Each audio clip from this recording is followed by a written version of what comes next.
17 ಗಂಟೆಗಳ ಹಿಂದೆ ಅಂದರೆ ಈ ರಾಸಲೀಲೆಯ ವಿಡಿಯೋ ಯಾವಾಗ ವೈರಲ್ ಆಯಿತು, ಯಾವಾಗ ಎಲ್ಲ ಸುದ್ದಿ ಮಾಧ್ಯಮಗಳಲ್ಲೂ ಪ್ರಸಾರ ಆಯಿತು, ಈಗ ಡಿಜಿಪಿ ರಾಮಚಂದ್ರ ರಾವ್ ಅವರನ್ನು ಸಸ್ಪೆಂಡ್ ಕೂಡ ಮಾಡಲಾಗಿದೆ.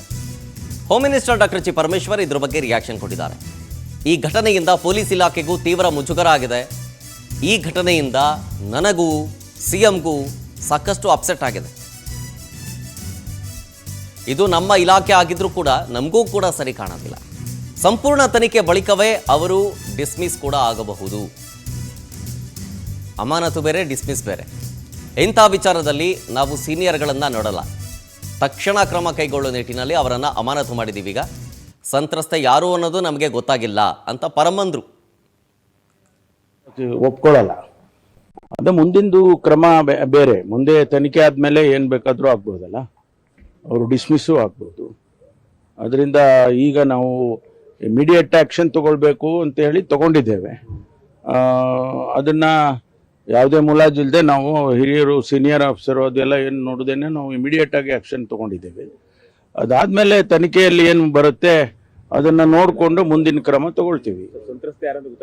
ನಮಗೇನು ಇದ್ರ ವಿಷಯದಲ್ಲಿ ಏನು ಬೇರೆ ಏನು ಗೊತ್ತಿಲ್ಲ. ಮೇಲ್ನೋಟಕ್ಕೆ ಈಗ ಗೊತ್ತಾಗಿರೋದು ಅಷ್ಟು ಬಿಟ್ರೆ ಬೇರೆ ಯಾವುದೇ ವಿಚಾರಗಳು ಅದಕ್ಕೆ ಸಂಬಂಧಪಟ್ಟಾಗಿ ಗೊತ್ತಿಲ್ಲ.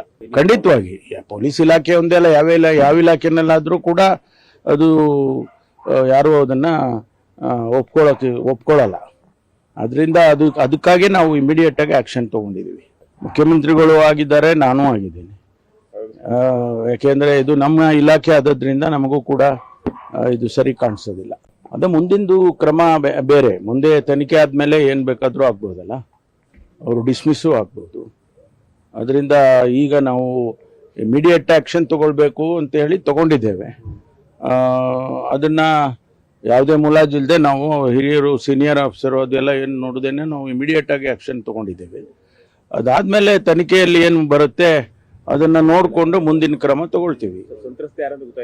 ನಮಗೇನು ಇದ್ರ ವಿಷಯದಲ್ಲಿ ಏನು ಬೇರೆ ಏನು ಗೊತ್ತಿಲ್ಲ. ಮೇಲ್ನೋಟಕ್ಕೆ ಈಗ ಗೊತ್ತಾಗಿರೋದು ಅಷ್ಟು ಬಿಟ್ರೆ ಬೇರೆ ಯಾವುದೇ ವಿಚಾರಗಳು ಅದಕ್ಕೆ ಸಂಬಂಧಪಟ್ಟಾಗಿ ಗೊತ್ತಿಲ್ಲ. ಖಂಡಿತವಾಗಿ ಪೊಲೀಸ್ ಇಲಾಖೆ ಒಂದೇ ಅಲ್ಲ, ಯಾವ ಇಲಾಖೆನಲ್ಲಾದ್ರೂ ಕೂಡ ಅದು ಯಾರು ಅದನ್ನ ಒಪ್ಕೊಳ್ಳೋಕೆ ಡೀಟೇಲ್ಸ್ ಕೊಡ್ತಾರೆ ಇದ್ರ ಬಗ್ಗೆ ನಮ್ಮ ಪ್ರತಿನಿಧಿ ರೂಪೇಶ್ ಬೈಂದೂರು ಲೈವ್ನಲ್ಲಿ. ರೂಪೇಶ್, ಇಷ್ಟೆಲ್ಲ ಆದಮೇಲೆ ರಾಜ್ಯ ಸರ್ಕಾರದಿಂದ ಏನಾದರೂ ಒಂದು ಸ್ಟ್ರಿಕ್ಟ್ ಆಕ್ಷನ್ ತಗೊಳ್ಬೇಕಲ್ಲ, ಆ ನಿಟ್ಟಿನಲ್ಲಿ ಯಾವ ರೀತಿ ಸಾಗ್ತಾ ಇದೆ ಅಂತೆ? ಇಲ್ಲಿಗ ಶರತ್, ಡಿಜಿಪಿ ರಾಮಚಂದ್ರ ರಾವ್ ಈ ರೀತಿಯಾಗಿ ರಾಸಲೀಲೆ ಪ್ರಕರಣ ವೈರಲ್ ಆಗ್ತಾ ಇದ್ದಂತೆ ಸರ್ಕಾರವು ಕೂಡ ಇದ್ರ ಬಗ್ಗೆ ತಲೆ ಕೆಡಿಸಿಕೊಂಡಿದೆ. ಯಾಕಂದ್ರೆ ಸದನದಲ್ಲಿ ವಿಚಾರ ಪ್ರಸ್ತಾಪ ಆಗಬಹುದು ಮತ್ತು ಸರ್ಕಾರಕ್ಕೂ ಕೂಡ ಮುಜುಗರ. ಯಾಕಂತ ಹೇಳಿದ್ರೆ ಯೂನಿಫಾರ್ಮ್ ನಲ್ಲಿ ಇರ್ತಕ್ಕಂಥ ಸಂದರ್ಭದಲ್ಲಿ ಈ ರೀತಿಯ ಕೃತ್ಯಗಳಾಗಿದೆ. ಹೀಗಾಗಿ ಇಲ್ಲಿ ದೊಡ್ಡ ಮಟ್ಟಕ್ಕೆ ಎಲ್ಲವೂ ಕೂಡ ವಿಡಿಯೋ ವೈರಲ್ ಆಗ್ತಾ ಇದೆ. ಅದೇ ರೀತಿಯಾಗಿ ಸರ್ಕಾರಕ್ಕೂ ಕೂಡ ಮುಜುಗರ, ಡಿಪಾರ್ಟ್ಮೆಂಟ್ ಕೂಡ ಮುಜುಗರ. ಹೀಗಾಗಿ ಒಂದು ಸಂದೇಶವನ್ನು ರವಾನಿಸಿದ್ದಾರೆ, ಸಸ್ಪೆಂಡ್ ಮಾಡಿ ಈಗ ಆದೇಶ ಹೊರಡಿಸಲಾಗಿದೆ. ತನಿಖೆ ಕೂಡ ಆದೇಶ ಮಾಡಲಾಗಿದೆ. ತನಿಖೆ ಅಂದ್ರೆ ಯಾವ ರೀತಿಯಾಗಿ ಎಲ್ಲಾ ಆಯಾಮಗಳಲ್ಲೂ ಕೂಡ ತನಿಖೆ ಮಾಡಬೇಕು. ಒಂದು ಕಡೆ ರಾಮಚಂದ್ರ ಸುಳ್ಳು ಅಂತೇಳಿ ಹೇಳ್ತಾ ಇದ್ದಾರೆ, ಆದ್ರೆ ಮೇಲ್ನೋಟಕ್ಕೆ ಪ್ರಕರಣಕ್ಕೆ ಸಂಬಂಧಪಟ್ಟಂತೆ ಎಲ್ಲವೂ ಕೂಡ ವಿಡಿಯೋ ವೈರಲ್ ಆಗಿರೋದ್ರಿಂದ ಮೇಲ್ನೋಟಕ್ಕೆ ಒಂದಿಷ್ಟು ವಿಚಾರಗಳು ಕಂಡು ಬರ್ತಾ ಇದೆ. ಆಧಾರದಲ್ಲಿ ಸಸ್ಪೆಂಡ್ ಮಾಡಿದೀವಿ ಅಂತ ಹೇಳ್ತಿದ್ದಾರೆ. ಸರ್ಕಾರಕ್ಕೂ ಕೂಡ ಇದು ನಿಜವೇ ಇರಬಹುದು ಅನ್ನುವಂತ ಒಂದಿಷ್ಟು ವಿಚಾರಗಳಿದೆ. ಹೀಗಾಗಿನೇ ಸಸ್ಪೆಂಡ್ ಮಾಡಿದ್ದಾರೆ ಅಂತೇಳಿ ಪರಮೇಶ್ವರ್ ಅವರು ಪರೋಕ್ಷವಾಗಿ ಹೇಳೋದು ಕಾಣ್ತಾ ಇದೆ. ಹೀಗಾಗಿ ನಿನ್ನೆ ಡಿಜಿಪಿ ರಾಮಚಂದ್ರ ರಾವ್ ಈಗ ಪರಮೇಶ್ವರ್ ಅವರ ಭೇಟಿಗೆ ಬಂದಿದ್ರು. ಆದ್ರೆ ಆ ಭೇಟಿ ಸಂದರ್ಭದಲ್ಲಿ ಹೇಳಿದ್ರು, ನಾನು ಭೇಟಿಗೆ ನಿರಾಕರಿಸ್ತೀನಿ ಅಂತೇಳಿ ಮಾತನ್ನು ಕೂಡ ಹೇಳ್ಕೊಂಡಿದ್ದಾರೆ. ಯಾಕಂತ ಹೇಳಿದ್ರೆ ಇಂತಹ ಸಂದರ್ಭದಲ್ಲಿ ನಾವು ಕೂಡ ಕಠಿಣವಾಗಿ ಇರಬೇಕಾಗುತ್ತೆ ಅಂತ ಹೇಳಿ ಸಂದೇಶವನ್ನು ರವಾನಿಸಿದ್ದಾರೆ. ಹೀಗಾಗಿ ಪರಮೇಶ್ವರ ಆಪ್ತರು ಡಿಜಿಪಿ ಅಂತೇಳಿ ಎಲ್ಲ ಚರ್ಚೆಗಳಾಗ್ತಾ ಇದೆಯಲ್ಲ, ಈ ಒಂದು ಚರ್ಚೆಗೆ ಬ್ರೇಕ್ ಹಾಕುವಂತ ಪ್ರಯತ್ನ ಪರಮೇಶ್ವರ್ ಅವರು ಮಾಡಿದ್ದಾರೆ. ಈಗ ಮತ್ತೊಂದಿಷ್ಟು ವಿಚಾರ ಅಂತ ಹೇಳಿದ್ರೆ ಬಿಜೆಪಿ ಪದೇ ಆರೋಪ ಮಾಡ್ತಾ ಇದೆ. ಏನಂತ ಹೇಳಿದ್ರೆ ಬೇರೆ ಬೇರೆ ಪ್ರಕರಣದಲ್ಲಿ ಅರೆಸ್ಟ್ ಮಾಡಿದ್ರಿ, ಏನೇನೋ ಆದಾಗ ಅರೆಸ್ಟ್ ಮಾಡಿದ್ರಿ, ಆದ್ರೆ ಈ ಪ್ರಕರಣ ಸಂಬಂಧಪಟ್ಟದ ಅರೆಸ್ಟ್ ಯಾಕೆ ಮಾಡಿಲ್ಲ ಅನ್ನುವಂತ ವಿಚಾರವನ್ನ ಪ್ರಸ್ತಾಪಿಸ್ತಾ ಇದೆ. ಹೀಗಾಗಿ ಈಗ ಸದ್ಯಕ್ಕೆ ಸಸ್ಪೆಂಡ್ ಆಗಿದೆ. ನಂತರ ತನಿಖೆ ಮಾಡಬೇಕು. ತನಿಖೆ ಮಾಡಿದ ಮೇಲೆ ಡಿಸ್ಮಿಸ್ ಕೂಡ ಆಗಬಹುದು, ಅರೆಸ್ಟ್ ಕೂಡ ಆಗಬಹುದು. ಈ ರೀತಿಯ ವಿಚಾರ ಮುಂದೆ ತನಿಖೆ ಆದ ಮೇಲೆ ಗೊತ್ತಾಗುತ್ತೆ. ಸದ್ಯಕ್ಕೆ ಸರ್ಕಾರ ಒಂದು ದೊಡ್ಡ ಮಟ್ಟಿಗೆ ಶಿಸ್ತು ಕ್ರಮವನ್ನು ಕೈಗೊಂಡಿದೆ. ಅವ್ರನ್ನ ಈಗ ಸಸ್ಪೆಂಡ್ ಮಾಡಿ ಆದೇಶವನ್ನು ಹೊರಡಿಸಲಾಗಿದೆ. ಇನ್ನು ವಜನೆ ಮಾಡಬೇಕಾ ಅಥವಾ ಏನ್ ಮಾಡಬೇಕು ಅನ್ನೋದು ಮುಂದೆ ನೋಡೋಣ ಅಂತ ಹೇಳಿ ಪರಮೇಶ್ವರ್ ಹೇಳಿದ್ದಾರೆ.